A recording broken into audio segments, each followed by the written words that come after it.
Jail থেকে পালানোর ঘটনা তো সিনেমায় সকলেই দেখেছেন। বাস্তবে কখনো কি দেখেছেন এইরকম ঘটনা? কি অবাক হচ্ছেন তো?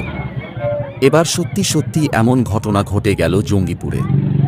মুর্শিদাবাদ জেলার জঙ্গিপুর জেল থেকে এক কয়েদি পালানোর চেষ্টা করে, যদিও শেষ রক্ষা হল না। ঘটনাকে ঘিরে ব্যাপক চাঞ্চল্য ছড়িয়েছে এলাকায়।